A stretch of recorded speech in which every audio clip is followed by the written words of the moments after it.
ओम श्री परमात्मने नमः। श्रीमद् भगवद गीता, तीसरा अध्याय, कर्मयोग। इस पर अर्जुन ने प्रश्न किया कि हे जनार्दन, यदि कर्मों की अपेक्षा ज्ञान आपके श्रेष्ठ मान्य है, तो फिर हे केशव, मुझे भयंकर कर्म में क्यों लगाते हैं तथा आप मिले हुए से वचन से मेरी बुद्धि को मोहित सा करते हैं। इसलिए उस एक बात को निश्चय करके कहिए कि जिससे मैं कल्याण को प्राप्त हों।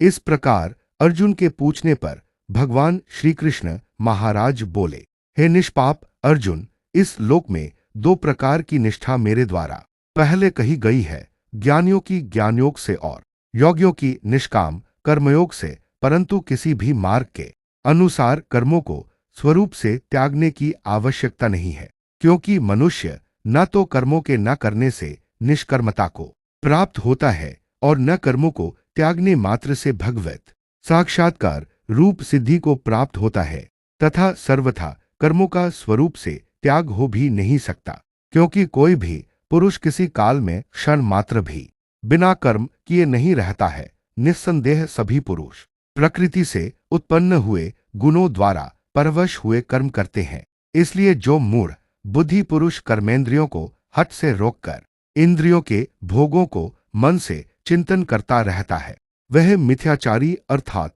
दंभी कहा जाता है। और हे अर्जुन, जो पुरुष मन से इंद्रियों को वश में करके अनासक्त हुआ कर्मेंद्रियों से कर्मयोग का आचरण करता है, वह श्रेष्ठ है। इसलिए तू शास्त्र विधि से नियत किए हुए स्वधर्म रूप कर्म को कर, क्योंकि कर्म न करने की अपेक्षा कर्म करना श्रेष्ठ है, तथा कर्म न करने से तेरा शरीर निर्वाह भी नहीं सिद्ध होगा। हे अर्जुन, बंधन के भय से भी कर्मों का त्याग करना योग्य नहीं है, क्योंकि यज्ञ अर्थात विष्णु के निमित्त किए हुए कर्म के सिवा अन्य कर्म में लगा हुआ ही यह मनुष्य कर्मों द्वारा बंधता है। इसलिए हे अर्जुन, आसक्ति से रहित हुआ उस परमेश्वर के निमित्त कर्म का भली प्रकार आचरण कर। कर्म न करने से तू पाप को भी प्राप्त होगा, क्योंकि प्रजापति ब्रह्मा ने कल्प के आदि में यज्ञ सहित प्रजा को रचकर कहा कि इस यज्ञ द्वारा तुम लोग वृद्धि को प्राप्त हो, और यह यज्ञ तुम लोगों को इच्छित कामनाओं के देने वाला होवे, तथा तुम लोग इस यज्ञ द्वारा देवताओं की उन्नति करो और वे देवता लोग तुम लोगों की उन्नति करें।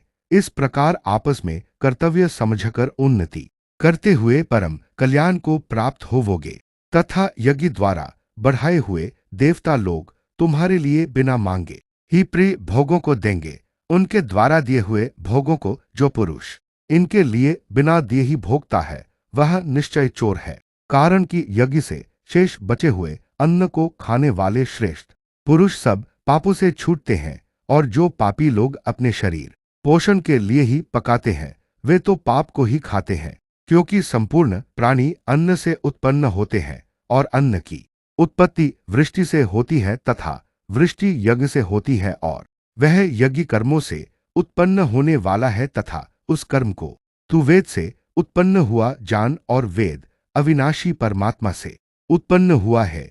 इससे सर्वव्यापी परम अक्षर परमात्मा सदा ही यज्ञ में प्रतिष्ठित है। हे पार्थ, जो पुरुष इस लोक में इस प्रकार चलाए हुए सृष्टि चक्र के अनुसार नहीं बरतता है, अर्थात शास्त्रानुसार कर्मों को नहीं करता है, वह इंद्रियों के सुख को भोगने वाला पापायु पुरुष व्यर्थ ही जीता है। परंतु जो मनुष्य आत्मा में ही प्रीति वाला और आत्मा में ही तृप्त तथा आत्मा में ही संतुष्ट होवे, उसके लिए कोई कर्तव्य नहीं है, क्योंकि इस संसार में उस पुरुष का किए जाने से भी कोई प्रयोजन नहीं है, और न किए जाने से भी कोई प्रयोजन नहीं है, तथा इसका संपूर्ण भूतों में कुछ भी स्वार्थ का संबंध नहीं है, तो भी उसके द्वारा केवल लोकहितार्थ कर्म किए जाते हैं। इससे तू अनासक्त हुआ निरंतर कर्तव्य कर्म का अच्छी प्रकार आचरण कर, क्योंकि अनासक्त पुरुष कर्म करता हुआ परमात्मा को प्राप्त होता है। इस प्रकार जनकादि ज्ञानी जन भी आसक्ति रहित कर्म द्वारा ही परम सिद्धि को प्राप्त हुए हैं। इसलिए तथा लोक संग्रह को देखता हुआ भी तू कर्म करने को ही योग्य है, क्योंकि श्रेष्ठ पुरुष जो जो आचरण करता है, अन्य पुरुष भी उसके ही अनुसार बरतते हैं। वह पुरुष जो कुछ प्रमाण कर देता है, लोग भी उसी के अनुसार बरतते हैं।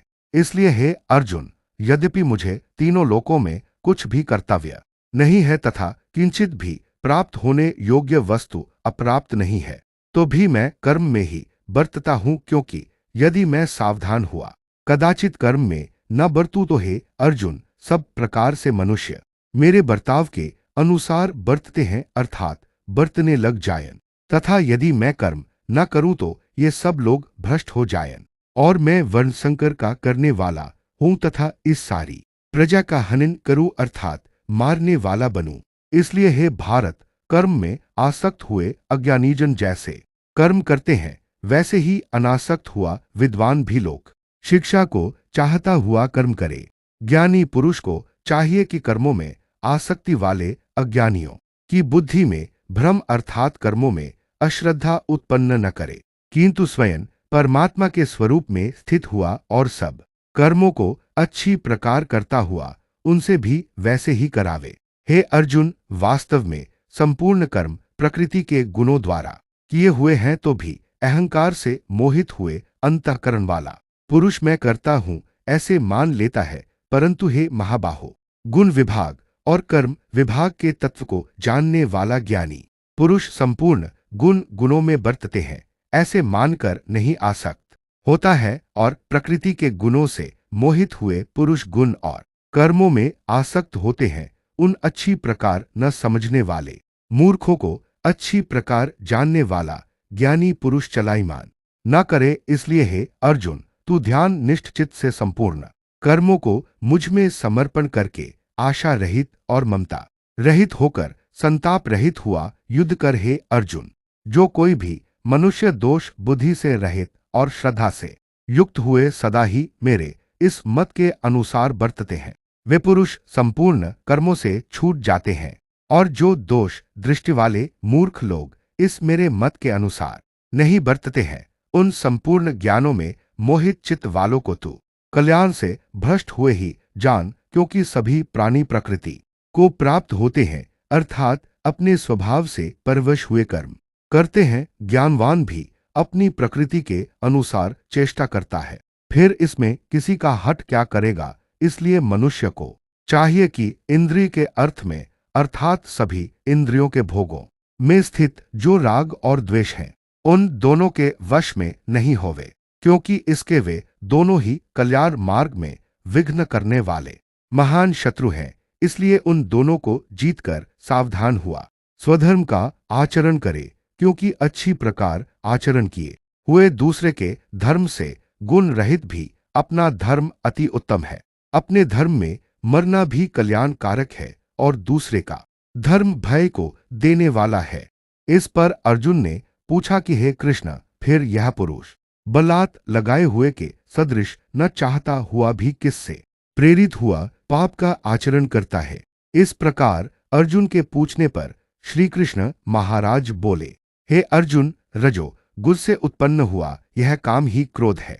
यह ही महा अशन अर्थात अग्नि के सदृश भोगों से न तृप्त होने वाला और बड़ा पापी है। इस विषय में इसको ही तू वैरी जान। जैसे धुएं से अग्नि और मल से दर्पण ढका जाता है, तथा जैसे जेर से गर्भ ढका हुआ है, वैसे ही उस काम के द्वारा यह ज्ञान ढका हुआ है। और हे अर्जुन, इस अग्नि सदृश न पूर्ण होने वाले काम रूप ज्ञानियों के नित्य वैरी से ज्ञान ढका हुआ है। इंद्रिया, मन और बुद्धि इस काम के वास्थान कहे जाते हैं, और यह काम इन मन, बुद्धि और इंद्रियों द्वारा ही ज्ञान को आच्छादित करके इस जीवात्मा को मोहित करता है। इसलिए हे अर्जुन, तू पहले इंद्रियों को वश में करके ज्ञान और विज्ञान के नाश करने वाले इस काम पापी को निश्चय पूर्वक मार। और यदि तू समझे कि इंद्रियों को रोककर कामरूप वैरी को मारने की मेरी शक्ति नहीं है, तो तेरी यह भूल है, क्योंकि इस शरीर से तो इंद्रियों को पर श्रेष्ठ, बलवान और सूक्ष्म कहते हैं, और इंद्रियों से पर मन है, और मन से भी पर बुद्धि है, और जो बुद्धि से भी अत्यंत पर है वह आत्मा है। इस प्रकार बुद्धि से पर अर्थात सूक्ष्म तथा सब प्रकार बलवान और श्रेष्ठ अपने आत्मा को जानकर और बुद्धि के द्वारा मन को वश में करके हे महाबाहो, अपनी शक्ति को समझकर इस दुर्जय काम रूप शत्रु को मार। सभी महानुभावों से सादर अनुरोध है कि यह श्रीमद् भगवत गीता सीरीज आप लोगों तक पहुंचाने में कठिन परिश्रम किया गया है, इसलिए इसे ज़्यादा से ज़्यादा लाइक और शेयर करें ताकि सनातन धर्म की पराकाष्ठा दूर दूर तक पहुंचे एवं जनमानस को इस कलयुग में मोक्ष की प्राप्ति हो। ओम नमो नारायण। अगले भागों को सुनने के लिए जुड़े रहें सनातन रॉयल एस्ट्रोलॉजी के साथ।